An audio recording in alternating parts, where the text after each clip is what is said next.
오늘 말씀의 제목은 마음이 단단해지면, 그런 제목이에요. 마음이 단단해지면. 우리 이 육체적인 질병도 몸 어느 부위가 아프게 되면 단단하다고 그러지요. 되게 일반적인 개인 검진 방법으로 의사 선생님들이 그렇게 말하곤 합니다. 신체 부위에 어디에 단단한 것이 만져지면은 빨리 병원에 가보라 그러지요. 암도 그렇지 않습니까? 암덩어리가 계속해서 퍼지게 되면은 몸 구석구석 그렇게 단단한 부분을 발견할 수 있다는 거예요. 또 우리가 이 간 같은 내장기관도 보면은 단단해진다고 말하지 않아요? 그렇게 단단해지면은 기능을 잘 할 수 없다는 거지요. 또 우리의 이 마음도 단단해진다, 그렇게 표현을 합니다. 딱딱해진다는 말씀이죠. 몸이나 마음이나 영혼이나 딱딱해지면 기능을 옳게 하지 못한다, 그런 말씀이 되겠습니다. 오늘 이 6절까지의 말씀을 통하여서 마음이 단단해지면 하는 그 내용을 살펴보기를 원합니다. 첫 번째는 마음이 단단하다는 것이 무엇인가, 본문에 나오는 내용을 통하여 살펴보기를 원합니다. 5절 말씀에 가면 예수님께서 저희들의 완악함을 근심하사, 그렇게 되어 있죠. 완악하다. 완악하다는 말씀이 무슨 의미인가요? 완악하다. 완악하다는 말씀은 딱딱하다는 말씀입니다. 나무도 딱딱하겠지만 마치 돌을 우리가 만져보면 돌멩이는 딱딱하지 않습니까? 반석 돌들은 딱딱합니다. 그래서 여기서 완악하다 이 말씀은 마치 대리석이 뺀질뺀질하고 딱딱한 것처럼 우리의 마음도 딱딱해질 수 있다는 그런 말씀이에요. 지금 바리새인들을 향하여 예수님께서 완악하다 하는 그런 표현을 사용하셨는데요. 1절 말씀에 가면은 바리새인들의 마음이 완악한 것하고 육신의 이 몸 상태하고 비교할 수 있는 내용이 나옵니다. 1절에 보시면 거기에 손 마른 사람이 그렇게 되어 있거든요. 손 말랐다는 말씀이 무슨 의미인가요? 손을 쓸 수 없다는 말씀이죠. 손이 딱딱하다는 말씀입니다. 손이 굳었다는 거예요. 누가복음에 보면 오른손이라고 그렇게 되어 있습니다. 우리가 이 양손을 가지고 일을 하고 생활할 수 있다는 것이 얼마나 축복입니까? 이 환자는 오른손을 쓰지 못하는 거예요. 환자 자신이 느끼기는 딱딱한 거지요. 딱딱하여서 뻣뻣하다는 것입니다. 그래서 이 1절과 5절 사이의 말씀을 비교하면은 5절은 마음이 딱딱한 것이고 1절 말씀은 우리의 이 육체의 어느 한 부분이 딱딱해지면 기능을 할 수 없다 하는 것을 우리에게 잘 알려주고 있습니다.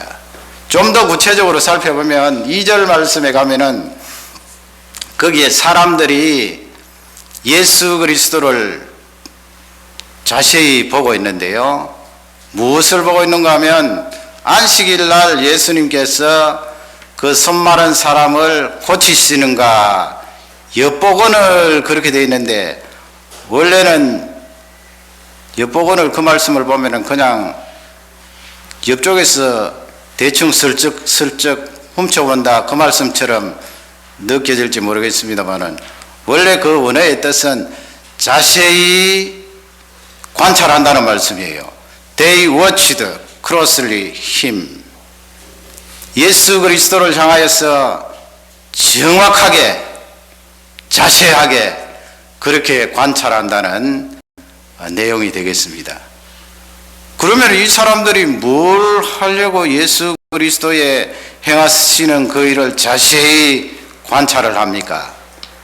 바리새인들의 그것을 바라보면 마음이 딱딱하다는 그 내용을 찾아낼 수가 있습니다. 자세히 그들이 관찰하는 이유가 있어요. 그것은 안식일 날 예수님께서 질병을 고치시나 안 고쳐주시나 그걸 보고 있는 거예요. 이 사람들이 예수님께서 병을 고쳐주시면 박수를 치면서 예수님 잘하십니다, 그렇게 하려고 보는 것이 아니고요. 안식일 날 예수님께서 병을 고쳐주시면 일한다고 판단하는 거예요. 그러니 예수 그리스도를 일한다고 생각하여 그것을 2절 말씀에 보면은 송사하려고 자세히 보고 있는 거예요. 그러면 여러분 거기서 두 가지 정도로 정의를 내릴 수가 있지 않습니까? 자세히 보는데 무엇을 자세히 봅니까? 상대방의 약점을 보겠지요. 흠잡을 데가 없나 그걸 보는 거예요. 예수님께서 회당에서 질병을 고치시는가 안 고치시는가, 만일에 고치시면 안식일을 범하는 죄가 있다, 그렇게 흠을 잡으려고 자세히 관찰하고 보는 거예요. 이것을 마음이 딱딱하다 그렇게 풀이할 수가 있습니다. 그 다음에 또 무엇이 있습니까? 그렇게 자세히 관찰한 뒤에 흠이 잡히면 그들이 예수님을 송사하려는 의도를 가지고 있어요. 송사란 말은 고소한다는 말씀이죠. 물론 뭐 정치적으로 법정에 그 사람을 올려서 고소한다는 말씀은 아니고요. 종교적으로 말이죠. 대제사장들 앞에, 율법사들 앞에 당신은 율법을 범했습니다, 그렇게 종교 재판에 회부한다는 거예요. 그러면 여러분 여기서 우리가 마음이 딱딱하다 하는 그 의미를 찾을 수가 있습니다. 내가 사람을 바라보는데 그 사람의 흠을 찾기 위하여, 흠을 찾아내기 위해서 자세히 관찰하면 내 마음은 딱딱하구나, 그렇게 판단하면 됩니다. 또 흠을 잡아도 덮어주면 괜찮겠지요. 가려주면 좋은 것입니다. 가려주지 않고 이 바리새인들처럼 그 흠을 덜추어내어서 종교재판에 회부시키려고 하는, 고소하려고 하는 마음이 있으면, 야, 나의 이 마음 상태는 딱딱한 정도를 지나쳤구나, 그렇게 판단하면 됩니다. 고소한다는 말씀은 개인적으로 적용하면은 정죄한다는 거지요. 당신 틀렸어, 당신은 죄인이야, 그렇게 정죄한다는 것입니다. 그러면 내 마음은 딱딱한 거예요. 그것을 성경은 완악하다고 그럽니다. 완악함을 아시고 예수님께서 근심하셨습니다. 그러면 우리 사람에게 이렇게 딱딱한 마음이 있으면 어떤 일이 일어날까요? 두 번째로, 나도 그 딱딱한 마음 때문에 해로워요. 또 옆에 있는 사람도 해를 받을 수가 있어요. 그러니 나도 해롭고 상대방도 해로운 것입니다. 어떤 번역에 보면 그 5절에 완악한 그 단어를 이렇게 번역해놨어요. 스톱은 완고한, 고집이 센. 완고하고 고집 센 것은 사실상 조금 약해요. 건전하고 좋은 의미로 완고한 고집을 부릴 수가 있잖아요. 그러니 여기서 주시는 말씀은 그런 개념하고는 조금 달라요. 완악하다는 우리 개역 성경이 아주 잘 번역한 거예요. 완악한. 그 완악한 것은 뭐예요? 하드니스. 돌처럼 굳어 있다는 거예요. 기능을 못하는 거지요. 돌처럼 굳어 있으면 여러분 어떻게 기능을 할 수가 있습니까? 그 농사 짓는 농부들도 봄철이 되면은 씨앗을 뿌리기 전에 농과 밭을 갈아엎잖아요. 소를 메어서 쟁기를 가지고 한번 갈아엎고, 갈아엎는다고 되나요? 그 갈아엎는 흙 속에 뭉치들이 있어요. 흙 덩어리가 있다고요. 그러면 그 덩어리를 다시 잘게 부숴야 돼요. 기구를 사용해서 부수고, 또 나무 큰 망치를 가지고 부수고, 잘게 부숴야 거기에 씨앗을 뿌리면 씨앗이 자라나요. 덩어리 채로 있으면 곡식이 싹시 도달할 수가 없는 것입니다. 우리 사람 마음도 마찬가지지요. 딱딱하면은 기능을 할 수가 없는 거예요. 딱딱한데 어떻게 기능을 할 수가 있습니까?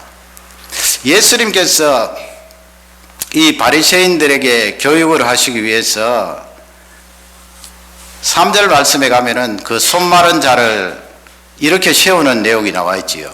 사람들 가운데 일어나라. 이렇게 세운 뒤에 4절 말씀에 가면은 안식일에 병을 고치나 안 고치나 그것을 보는 바리새인들을 향하여 안식일도 교육하시지만은 그 교육 뒷면에 그들의 마음밭에 대해서 간접적으로 꼬집고 계시는 내용이 나와요. 4절 말씀에 가면은 안식일에 선을 행하는 것과 악을 행하는 것, 안식일에 생명을 구하는 것과 생명을 살리는 것, 어느 것이 옳으냐 묻잖아요. 바리새인들이 그 말을 듣고 대답하지 않고 가만히 있는데 말이죠. 예수님께서 그 질문을 하실 때는 안식일 요즘 신약 시대로 말하면 주일 아니에요. 지금 주일, 예수님 부활하신 주일, 그 말씀이 이 주일을 지키는데 주일은 너희 마음대로 함부로 그냥 내키는 대로 주일을 보내라, 그런 말씀은 아니겠지요. 이 주일을 지키는데 선한 일, 생명을 구하는 일에 열심을 내어라, 그런 간접적인 메시지도 되는 것입니다. 그래서 여러분, 우리 주일날 예배드리고 하나님을 찬양하고 전도하고 성도들하고 교제하고 나 자신뿐만 아니고 다른 사람을 살리는 귀한 일에 우리가 헌신을 하지 않습니까? 그런 의미 말고 지금 현장에서 예수님께서 마음이 딱딱한 그들을 향하여 강력하게 교훈하시는 것이 있어요. 그것이 무엇입니까? 너희들 마음밭이 부들부들부들하면은 생명을 살릴 수 있어. 너희들 마음이 부들부들하면은 많은 사람들을 건질 수가 있어. 선한 일을 할 수가 있어. 하나님 앞에 귀한 일들을 할 수가 있어. 그런 말씀이고요. 또 반면에 너희들 마음이 딱딱해 버리면 사람을 죽일 수가 있어. 그 일이 악한 일이 될 수가 있어. 그런 교훈도 되는 것입니다. 그러니 여러분, 내 마음이 어떠한가, 그것이 대단히 중요합니다. 남에게 해를 끼칠 뿐만 아니고 나 자신도 해롭다는 것을 말씀은 가르쳐주고 있습니다. 딱딱할 때 그렇다는 거지요. 그래서 우리는 신앙생활하면서 내가 딱딱한가 딱딱하지 않는가 점검하는 일이 대단히 중요합니다. 딱딱하면은 나에게는 굉장히 해로워요.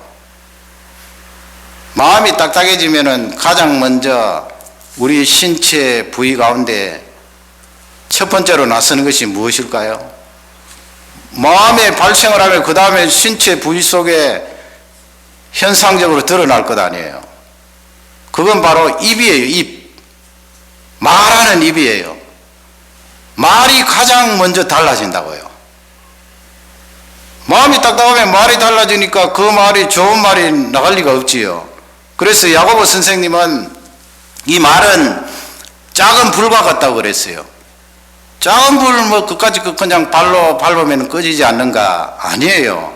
그 야고보 선생님은 작은 불이 옮겨 붙으면 큰 산을 태운다고 그랬어요. 그리고 이 말이라는 것은 마치 우리가 찬송을 열심히 부르다가도 그 다음에는 저주가 나갈 수 있다는 거예요. 어떨 때? 마음이 딱딱해지면 저주가 나가는. 그래서 비유로 한 샘물에서 찬송도 나가고 저주가 나가는도다. 말이 독한 말이 나가요. 말이 저주가 나가요.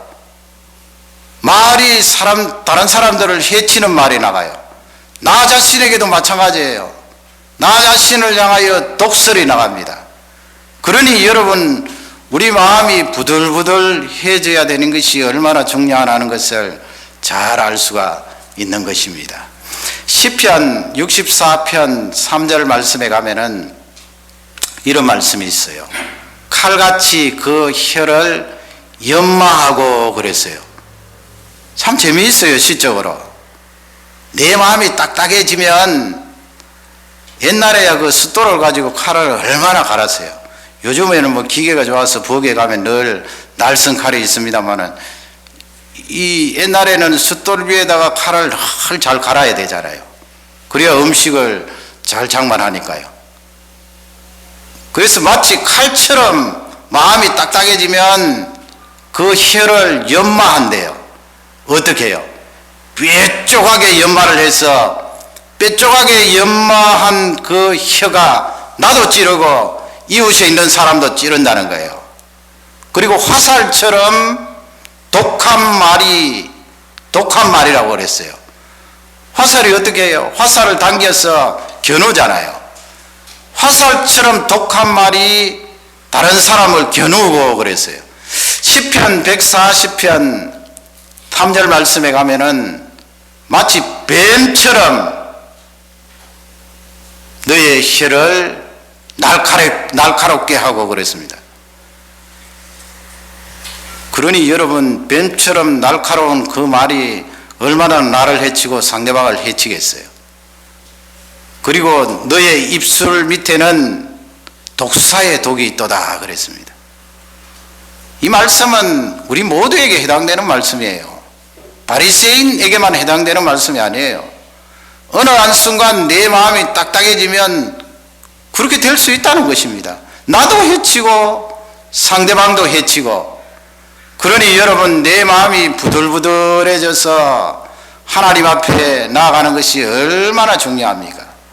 우리 모두는 하나님 앞에 부들부들한 마음을 가지고 늘 승리하는 종들이 되시기를 주님의 이름으로 축원합니다. 그러면 오늘 말씀이 내 마음이 늘 부들부들해지려면 어떻게 해야 됩니까? 말씀에 내 마음이 열려져 있어야 됩니다. 말씀에. 하나님의 말씀이죠. 그것을 본문은 우리에게 잘 알려주고 있습니다. 4절 말씀에 가면 예수님께서 그렇게 바리새인들에게 묻지 않습니까? 안식일에 생명을 구하는 것, 죽이는 것 어느 것이 옳으느냐 물으니까 4절 끝부분에 보면 사람들이 잠잠했다고 그랬습니다. 대답을 안 했어요. 대답은 틀림없이 있잖아요. 생명을 구하는 일입니다. 선을 행하는 일입니다. 왜 그 대답이 없나요? 틀림없이 대답이 있어요. 그건 어린 나이도 그 질문을 들으면 대답할 수 있어요. 예수님께서 대답하기 좋게 양쪽으로 나누어서 그렇게 물으셨는데요. 왜 대답을 안 합니까? 그냥 침묵한 채로 바리새인들이 가만히 있었어요. 그리고 6절 말씀에 가면은 이 사람들이 그 자리를 떠났어요. 떠나서 뭘 했나요? 그들이 헤롯 땅에 가서 그 헤롯 당원들과 함께 의논을 합니다. 무엇을 의논합니까? 어떻게 하면 예수를 죽일까 의논을 해요. 독이 들어있지요.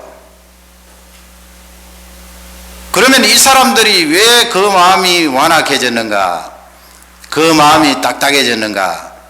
그것은 말씀을 향하여 마음이 열려져 있지 않아서 그래요. 예수님께서 말씀을 지금 주시고 계시는데 예수 그리스도의 말씀을 받아들이지 않는 거예요. 딱 닫아버리는 거예요. 그러니 하나님의 아들이신 그분이 말씀해도 그 말씀이 그들 마음속으로 들어오지 않는 거예요. 여러분, 우리는 하나님의 말씀을 향하여 마음문이 늘 열려져 있어야 됩니다. 그것이 얼마나 중요한 일인데요. 저는 이 신학을 시작한 지가 1984년도니까 내년도 되면 한 30년 되는 것 같은데요. 그때하고 지금하고 비교했을 때 그때보다 못한 부분도 있어요. 못한 부분을 여러분에게 말씀드리기는 그렇고 또 그때보다 훨씬 좋아진 부분도 있어요. 좋아진 부분도 있겠지요. 그 좋아진 부분 중에 하나를 소개해드리면 신학교 1년, 2년 그렇게 지나면서 설교를 듣는데 말이죠. 다른 분들이 설교를 하는데 그렇게 비판이 많이 들어가더라고요. 그러니까 신학을 한다는 것이 어쩌면은 대단히 조심스러워요. 그 함부로 사명감 없이 신학을 한다는 것은 생각을 하고 기도를 해봐야 돼요. 그러니 여러분 설교 말씀을 듣는데 뭐 비판이라고 하면 막 귀를 틀어막고 바리새인들처럼 이렇게 하는 것은 아니지만은 적용 부분에 들어가서는 설교하는 각자가 다르게 적용할 수 있잖아요. 그러나 그 적용하는 부분을 가만히 생각하면 내 같았으면 이렇게 적용하겠다 하는 그런 틀린 그 부분에 대해서 속에서 끄집어내면서 하나님의 말씀을 들으며 비판하는 거예요. 물론 제 개인적으로 회개를 많이 했지요. 저는 깜짝 놀랐습니다. 신학교 가기 전에는 그런 태도가 없었어요. 저도 여러분 재직으로 집사로 그렇게 섬겼거든요. 그게 나에게는 큰 괴로움이었어요. 하나님의 말씀을 듣는데 비판이 들어가니까 어떻게 되겠어요? 신학은 1년, 2년 시간이 지나는데 마음은 점점 삭막해지고 사막처럼 되고 오늘 본문 말씀처럼 비교를 하면은 딱딱한 바위가 되어가는 거예요. 그런데 세월이 지나서 지금까지 오지 않았어요. 그 부분은 훨씬 좋아졌어요. 과거에 신학하기 이전보다도 훨씬 하나님의 말씀에 대한 태도가 열려 있어요. 그건 아마 제가 설교를 하면서 설교하는 부분에 대해서는 영적인 어떤 능력이 개입되어야 된다는 것을 철저히 느꼈기 때문에 전적으로 무릎을 꿇는 것 같아요. 그래서 어느 분이 설교하든지 하나님의 말씀을 들을 때 그렇게 좋아요. 은혜가 돼요. 옛날과 같이 그렇게 비판하는 생각이 싹 없어졌어요. 신학교 다닐 때 말이죠. 얼마나 교만했는지 목사님들, 어떤 목사님들, 큰 교회 목사님들 설교 들어보면은 너무 쉬워요. 아니 어떻게 목사님은 설교 준비를 많이 안 하시나.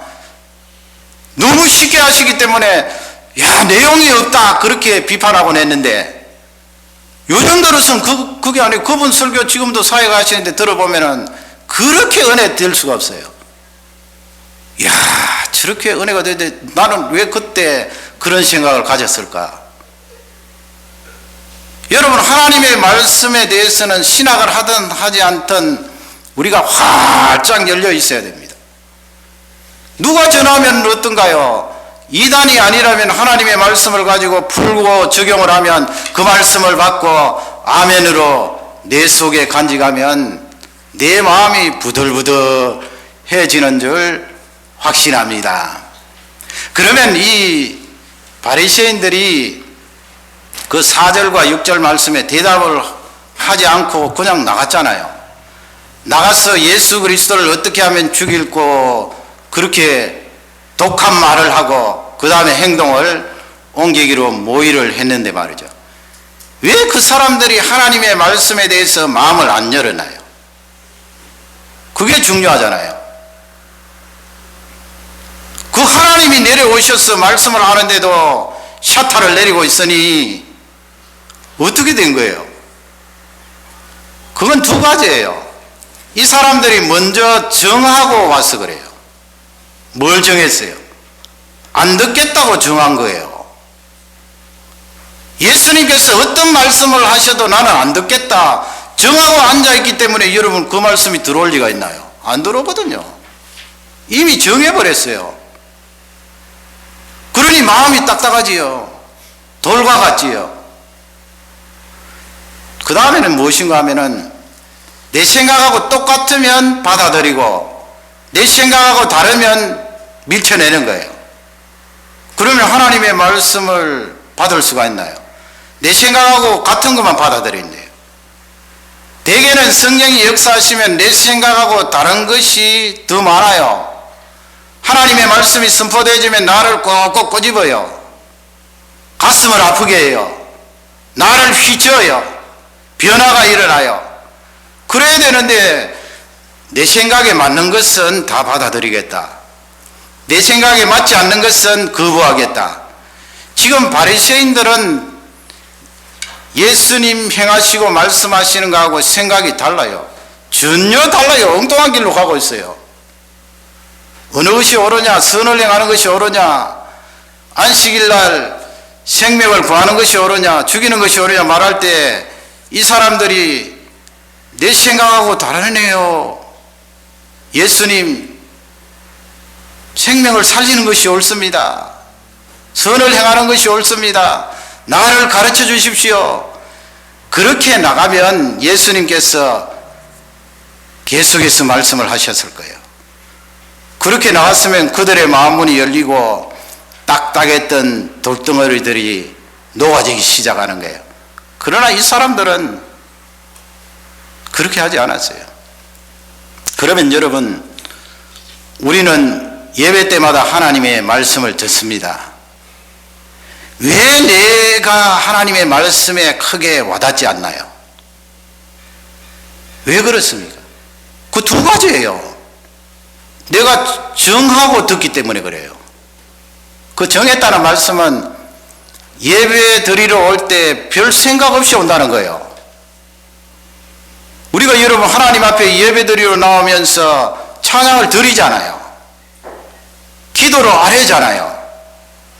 그러면 하나님 아버지 찬양을 드리면서 하나님을 찬양합니다. 기도를 드리면서 하나님 이렇게 해주십시오. 저렇게 해주십시오. 그렇게 했으면 반드시 귀를 기울여서 들어야 될 것이 있습니다. 그것이 바로 하나님의 말씀이거든요. 그 하나님의 말씀이 내 속에 들어와야 내 마음이 부들부들해지는데 그냥 아무 생각 없이 올 수 있는 거예요. 오늘도 예배니까 가자. 생각 없이 오면 하나님의 말씀이 능력 있게 선포되어져도 내 마음속에 들어오지 않는 것입니다. 그게 소극적이지요. 소극적으로 내 마음을 열지 않는 거예요. 그리고 하나님 아버지, 내 생각하고 맞는 것은 내가 받아들이겠습니다. 그러나 내 생각하고 다른 것은 내가 받아들일 수가 없습니다. 그건 내 인생을 내가 주인이 되어서 살겠다 하는 것하고 똑같아요. 우리는 이미 의인이 되고 하나님의 자녀가 되었지만은 여전히 죄성을 가지고 있기 때문에 하나님의 말씀이 나에게 들어와서 잘못된 부분을 지적해 주어야 돼요. 고쳐 주어야 돼요. 그러면 아멘 하면서 받아들여야 됩니다. 내 생각하고 틀린 것도 받아들여야 딱딱했던 내 마음이 부들부들한 옥토로 바뀌는 줄 확신합니다.